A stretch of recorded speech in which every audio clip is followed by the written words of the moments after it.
జై శ్రీరామ్ అండి. ఎక్కడ చూడండి దాదాపు వారం రోజుల నుంచి నేను చూస్తున్నా విజయశాంతి రెడ్డి ఇద్దరు పిల్లల్ని పెట్టుకొని ఎందుకు ట్రైన్ పట్టాల మీదకి ఎక్కి సూసైడ్ చేసుకుంది, అసలు ఆమె ఎందుకు అలా చేయాల్సి వచ్చింది అనే దాని గురించి చాలామంది విశ్లేషకులు రకరకాలుగా అయితే చెప్తూ ఉన్నారనమాట. అసలు అందులో ఏది నిజం ఏది అబద్ధం అనేది ఇంతవరకు ఒక క్లారిటీ అనేది రాలేదు. కానీ నేను ఒకటి చెప్పాలనుకుంటున్నా, నాకు తెలిసిన క్లారిటీ నేను మీ అందరికి ఇవ్వాలనుకుంటున్నా. ఫస్ట్ ఎప్పుడైనా సరే సూసైడ్ చేసుకోవడానికి చాలా ధైర్యం కావాలండి. ధైర్యం లేదు అనుకుంటే చాలా తప్పు. సూసైడ్కి చాలా ధైర్యం కావాలి. బతకడానికి కూడా ఆ ధైర్యం ఉపయోగపడితే బాగుండని ఒక్కోసారి నాకు అనిపిస్తుంది. తెలిసి మనం చచ్చిపోవడానికే ధైర్యం కావాలి అనుకుంటే ఇంకా పిల్లల ప్రాణాలు కూడా మనతో పాటు తీసుకెళ్ళాలి అంటే ఇంకాస్త ధైర్యం అయితే కావాలన్నమాట. కానీ ఆమె అలా ఎందుకు చేయాల్సి వచ్చిందో నాకు తెలిసింది నేను చెప్తాను.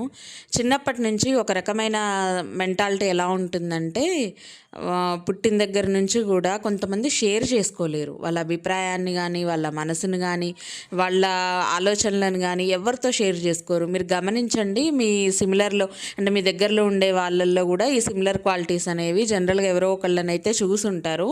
ఎవరితో తొందరగా షేర్ చేసుకోరు. వాళ్ళ మనసులో ఉన్నది పూర్తి స్థాయిలో పంచుకోవడం అనేది జరగదన్నమాట. దానితో పాటు ఒక ఆడపిల్లకి పెళ్ళయిన తర్వాత పుట్టింట్లో ఉంటే ఎన్ని మాటలు, పుట్టింటి వాళ్ళ సపోర్ట్ ఎంతైనా ఉండనివ్వండి, పుట్టింటి వాళ్ళ తప్పు ఏది లేకపోయినా చుట్టూ చూసేవాళ్ళు కానీ, జనాలు కానీ, ఫ్రెండ్స్ కానీ ఎన్ని రోజులే ఇంకా నువ్వు ఇక్కడుండి నీ భర్తతో పాటు వెళ్ళిపోవచ్చు కదా, నీ భర్తను రమ్మనొచ్చు కదా అని చెప్పేసి ఆ మాటలు తట్టుకోవడం చాలా చాలా కష్టం అండి.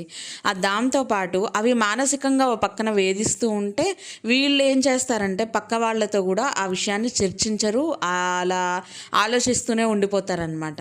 ఎవరైనా ఎన్ని ఆశలు ఉంటాయి, ఒక ఆడపిల్లకి పెళ్ళైన తర్వాత నా భర్తతో పాటు వెళ్ళిపోవాలి, ఆయనతో పాటు బయటికి అక్కడికి ఇక్కడికి బయట తిరగాలి, చక్కగా ఒక ట్రిప్ ప్లాన్ చేయాలి, పిల్లలు పుట్టేటప్పుడు కానీ కడుపుతో ఉన్నప్పుడు కానీ వాళ్ళ ఫీలింగ్స్ అనేవి భర్తతో షేర్ చేసుకోవాలి. పుట్టిన తర్వాత ప్రతి మూమెంట్ తల్లి ఎంత ఆస్వాదిస్తుందో తండ్రి కూడా అంతే ఆస్వాదించాలని ప్రతి ఆడపిల్ల కోరుకుంటుందండి. ఒక ఫ్యామిలీ అనేది, ఒక బాండింగ్ అనేది రావాలి అని కోరుకుంటుంది. ఎంతో ఓపిక ఉంటే తప్ప ఆమె ఇన్నాళ్ళు ఓపికతో భరించి పిల్లల్ని పెంచి పిల్లల్ని స్థాయికైతే తీసుకొని రాదు. ఇక ఆ ఓపిక నశించిన తర్వాత ఎవరికైనా సరే ఇంకా వాళ్ళు వెళ్ళాల్సిన దారి మూసుకుపోతుంది అనమాట. వాళ్ళకి ఏ దారి కనిపించదు. అండ్ డిప్రెషన్లోకి వెళ్ళిపోయారు అని తల్లి చెప్తుంది, తెలిసిన వాళ్ళు చెప్తున్నారు, రిలేటివ్స్ చెప్తున్నారు, అందరూ చెప్తున్నారు. కానీ అసలైన ఆలోచించాల్సిన భర్త ఆలోచించలేదేమో అని నాకు అనిపించింది. ఎందుకంటే ఆ భర్తకు కూడా ఆలోచన ఎలా కలిగేదంటే, విజయశాంతి రెడ్డి అన్నామే ఈమె చెప్పుంటే బాగుండేదేమో, మరి చెప్పారో చెప్పలేదో నాకు తెలియదు, నువ్వు ఇక్కడికి వస్తే బాగుంటుంది కదా, లేదా మమ్మల్ని అక్కడికి తీసుకెళ్తే బాగుంటుంది కదా, సో అందరం కలిసి ఉందాము అని చెప్పేసి ఈవిడ చెప్పుంటే, ఆయన ఒప్పుకోకపోతే మరేమన్నా ఈ డెసిషన్ తీసుకున్నారా, లేకపోతే తనకు తానే ఎవరికి చెప్పుకోకుండా మానసికంగా డల్ అయిపోయి ఈ రకమైన డెసిషన్ తీసుకున్నారా?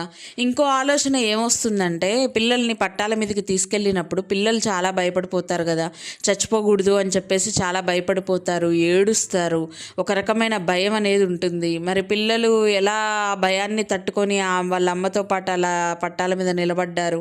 అలా నిలబడడానికి ఛాన్స్ అయితే ఉండదు కదా, కొంచెమైనా భయం అనేది ఉంటుంది. అండ్ వద్దని అంటారు. ఒకళ్ళకి ఇద్దరు ఉన్నారు కదండి, ఇద్దరు సపోర్ట్ ఉన్నారు కదా. దాంతోపాటు పిల్లల్ని కాలేజ్ నుంచి బయటకు తీసుకొచ్చినప్పుడు ఎవరైతే గార్డియన్స్ ఉంటారో ఆ కాలేజ్ వాళ్ళు ఆ గార్డియన్స్కి ఇన్ఫర్మేషన్ అనేది ఇవ్వాలి. లేదా పర్టికులర్ టైంకి ఇంకా రాకపోతే అప్పుడు ఖచ్చితంగా ఫోన్ చేసి ఆ ఇన్ఫర్మేషన్ అనేది గార్డియన్స్కి చెప్పాలి. కానీ అలా ఎలా కూడా వాళ్ళ పిల్లల మేనమామకు కానీ అమ్మమ్మకు కానీ వాళ్ళు ఆ విషయాన్ని చెప్పలేదు. పోనీ తల్లే వచ్చి తీసుకెళ్ళింది కాబట్టి వాళ్ళకి ఎటువంటి ఆలోచన లేకపోవచ్చు, కానీ ఇంకా కూడా రాలేదు అనే విషయం అయితే చెప్పాలి కదా, లేదా ఫోన్ చేసి కన్ఫర్మ్ అయితే చేసుకోవాలి.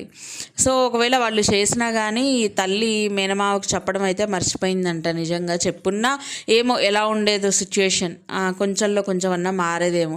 ఒక ఆడ మనిషి ఇద్దరు పిల్లల్ని తీసుకొని 3 గంటలు పట్టాల మీద ముందుకు పోతూ ఉందంటే అక్కడ చూసే జనాలకు కూడా ఎందుకని డౌట్ రాలేదు? పోనీ ఎవరో ఒకళ్ళన్నా కదిలిచ్చి మీరు ఎందుకు పట్టాల మీద నడుస్తున్నారు, ఎందుకు దిగుతున్నారు, ఎందుకు వెళ్తున్నారు అని ఎందుకు డౌట్ రాలేదు. పోనీ వాళ్ళన్నా పోలీసులకు ఒక ఇన్ఫర్మేషన్ పాస్ చేస్తున్నా అక్కడికక్కడ వాళ్ళ డెత్ అనేది అక్కడితో ఆగిపోయేది. ఎన్నో ఉన్నాయండి ఇందులో లోతులు పాతులు ఆలోచిస్తే చాలానే ఉన్నాయి. ఎవరిని అనుమానించాలో అర్థం కావట్లేదు, ఎవరు నేరస్తులో అర్థం కావట్లేదు. ఆమె కాల్ డేటా, అలానే ఆమె personal details, personal close friends కానీ వీళ్ళందరూ కూడా ఎవరు ఏం చెప్పకపోవడం, అందరూ బాగుందని అంటారు. ఇప్పుడు కొలీగ్స్లో ఆమె కంటే మంచి ఆమె ఇంకెవరు లేరు అని చెప్పేసి ఆమె వర్క్ చేసే ఆఫీసులో కొలీగ్స్ అదే చెప్పారంట. అలానే పిల్లల కాలేజ్ వాళ్ళు కానీ, తర్వాత ఆమె రిలేటివ్స్ కానీ, భర్త కానీ అందరూ మంచిది అని చెప్పినప్పుడు మరి తప్పెక్కడ జరిగింది? ఆమె ఎందుకు అంత డిప్రెషన్లోకి పోయింది? స్టార్టింగ్ ఆ డిప్రెషన్ అనేది తల్లి నోటి నుంచి కూడా బయటికి రాలేదు. 4-5 రోజుల విచారణల తర్వాత ఎప్పటికో ఆవిడ నోటి నుంచి బయటకు వచ్చింది ఆమె డిప్రెషన్లో ఉంది అని చెప్పేసి. మాట అయితే ఆ విషయం 4-5 రోజుల తర్వాత, విచారణ తర్వాత అప్పుడు మాత్రమే బయటకు చెప్పడం జరిగింది. మరి ఆ డిప్రెషన్ దేనికి? భర్త దగ్గర తను ఉండలేకపోవడం వల్ల, లేకపోతే భర్త ఆ జాబ్ అయినా వదిలేసి తన దగ్గరకు వచ్చి సెటిల్ అవ్వకపోవడం వల్ల, లేకపోతే ఇంకే రకమైన ఆర్థికంగా బాగానే ఉంది, ఆమె ఉద్యోగం చేస్తుంది, డబ్బులు బాగానే సంపాదిస్తుంది, అటుపక్క భర్త అలానే తల్లిదండ్రుల దగ్గరే ఉంటుంది. పోనీ తల్లిదండ్రుల దగ్గర లేదు, దూరంగా ఎక్కడో ఉంటున్నారు అంటే పోనీ ఆమె అన్ని రకాలుగా తల్లిదండ్రుల సపోర్ట్ కూడా లేదని డల్ అయిపోయింది అని అనుకోవచ్చు. ఇక్కడ వీళ్ళ సపోర్ట్ ఉండింది కదా. అలానే అక్కడ భర్త కూడా ఆర్థికంగా హెల్ప్ చేస్తూనే ఉన్నారు, మంచిగానే ఉన్నారు, పిల్లలు కూడా చక్కగా చదువుతున్నారు. మరి అంత ఉన్న పిల్లలు డిప్రెషన్లోకి పోవద్దు కదా. తల్లంటే డిప్రెషన్లోకి పోయింది, ఆమె సూసైడ్ దాకా వెళ్ళిందంటే అది వేరు. కానీ పిల్లలు ఖచ్చితంగా ఆర్గ్యూ చేయాలి కదా, పిల్లల సపోర్ట్ ఇవ్వాలి కదా. మేము ఉన్నాం కదా మమ్మీ, ఎందుకు నువ్వు ఈ ఆలోచనకు వచ్చేసావు అని చెప్పేసి వాళ్ళు సపోర్ట్ చేసి బ్యాక్కి తీసుకొని రావాలి. కానీ ముగ్గురు కూడా యాక్సెప్ట్ అయ్యి మరి అలాంటి సిచ్యుయేషన్కి వచ్చారు అంటే అక్కడ ఖచ్చితంగా ఏదో జరిగింది, ప్రపంచానికి తెలియంది ఏదో, వాళ్ళ కుటుంబంలోనే ఏదో ఒక సీక్రెట్ అయితే దాగి ఉందన్నమాట. ఆ సీక్రెట్ అనేది పోలీసులు బయటికి తీసుకొస్తే బాగుండు. రైల్వే పోలీసులు ఏముంది, అది జస్ట్ సుసైడ్ అని చెప్పేసి కేసు అనేది క్లోజ్ చేశారనుకుంటా మోస్ట్లీ. లేదా వాళ్ళు చేసే వెరిఫికేషన్స్ వాళ్ళు చేశారు, వాళ్ళని అనుకోవడానికి కూడా లేదు. పోలీసుల మీద ఎంత ప్రెషర్ చేసినా కానీ వాళ్ళ పనులు వాళ్ళు చేస్తూనే ఉంటారు కదండి. ఎవరు కూడా ఊరికనే ఉండరు కదా. పాపం వాళ్ళ వరకు వాళ్ళు చేస్తున్నారు. కానీ ఇంకా మిస్టరీ అయితే ఛేదించాల్సి ఉంది. అంత ఈజీ కాదు కదా. ఏదన్నా మనకు ఒకటి జరిగిందంటే వెంటనే జరిగిపోతుంది, కానీ దాని వెనకాల ఎవరున్నారు, ఎందుకు, ఏం జరిగింది అనేది తెలవడానికి చాలా టైం అయితే పట్టేటట్టుంది. నా ఆలోచన ఏంటంటే ఈమె డిప్రెషన్ ఈ రోజైతే ఉన్నది కాదు. ఎప్పుడైతే మ్యారేజ్ అయ్యిందో, ఎప్పుడైతే భర్త దూరంగా వెళ్ళిపోయాడో, సో అప్పటి నుంచే ఆమె కొంచెంగా డిప్రెషన్లోకి వెళ్ళడం. రీసెంట్గా ఏమైనా ఇంట్లో ఇష్యూ అయితే, ఇప్పుడు ఎంత పుట్టిల్లైనా కానివ్వండి ఆడపిల్లలకి, ఒకసారి పెళ్ళై వెళ్ళిపోయిన తర్వాత ఆడపిల్లే అంటారు కానీ అక్కడున్న ఆ ఇంటి ఆడపిల్లే అంటారు కానీ మన ఇంటి ఆడపిల్ల అని అనుకోరు కదా. సో ఖచ్చితంగా ఏదో ఒక విషయంలో ఒక మాట తూలుతారు. అది పేరెంట్స్ తప్పని కూడా నేను అన్ను, మాట తూలుతారు. అది మరదళ్ళు కావచ్చు, లేకపోతే ఇంకెవరైనా కావచ్చు, చుట్టుపక్కల ఉండేవాళ్ళు కావచ్చు. ఏమ్మా ఎన్ని రోజులు తింటావు మీ అమ్మగారింట్లో, తినేది వీళ్ళ సంపాదనే, వీళ్ళు వండుకొని వీళ్ళు తిన్నా కానీ చూసే జనాలకు ఎలా ఉంటుందంటే పుట్టిల్లు, అది తల్లిగారి ఇల్లు. సో ఆ ఇంట్లో ఉండి వీళ్ళు ఏదో ఫ్రీగా తింటున్నట్టే ఉంటుంది జనాలకు కూడా. సో ఆ రకమైన మాటలు, ఒక మాట అంటే వాళ్ళకి అనడం ఈజీనే, కానీ తీసుకునే వాళ్ళకి ఎలా ఉంటుందంటే మనసుకి చాలా బాధాకరంగా ఉంటుంది. మర్చిపోకుండా ఉంటారు, నిద్రపోతున్న అదే కల్లోకి వస్తూ ఉంటుంది. సో ఎంత ఎడ్యుకేటెడ్ అయినా సరే ఆ మాటలు అయితే పోవు కదండి, మాటలు అయితే మనసులోంచి పోవు కదా పడ్డ తర్వాత. సో ఆటోమేటిక్గా అవన్నీ విని కూడా ఆమె ఇంకా ఎంతసేపటికి భర్తను అడిగి అతను రాకపోవడం వల్లనో, లేకపోతే ఈమె అక్కడికి పోలేకపోవడం వల్లనో, ఈ మాటలన్నీ తట్టుకోలేకపోవడం వల్లనో ఆమె డిప్రెషన్లోకి వెళ్ళిపోయి ఉండొచ్చు. అలా వెళ్ళి ఇక చివరికి తనకి దారులు అనేవి ఏవి కనిపించక పూర్తిగా చనిపోదామని ఉండొచ్చు. మీకు ఒక డౌట్ రావచ్చు, మరి ఆమెకు అలా అనిపించిందంటే ఓకే అండి, పిల్లల్ని ఎందుకు తీసుకెళ్ళడం అని.